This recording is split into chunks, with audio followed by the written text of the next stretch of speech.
The reading for December 18th is Micah chapter 5, verses 2 through 5a.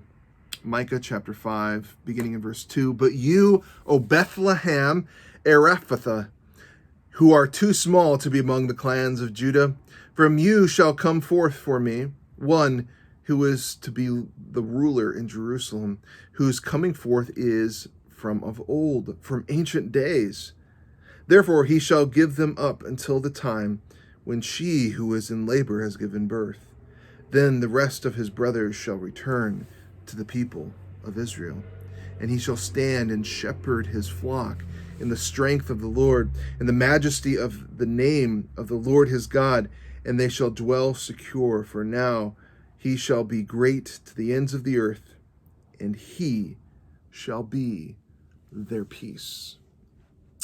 Micah here is promising a ruler that will come.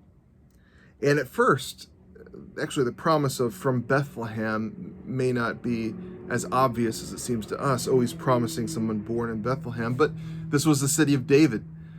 It poetically could just be, there's somebody that's coming from the line of David. But then when he keeps speaking, this doesn't just sound like the line of David is restored, but his coming is from ancient days. Remember when we read in Daniel, the one like the Ancient of Days was there, a reference to God himself? His coming is from basically eternity.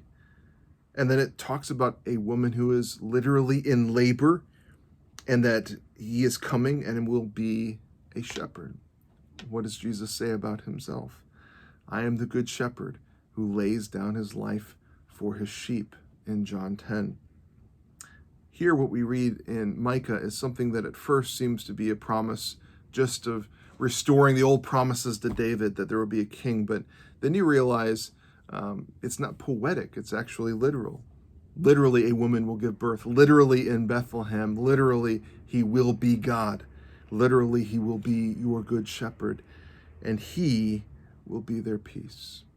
You know, they wanted a ruler to come and make peace, whether by war or treaty with the powers around them.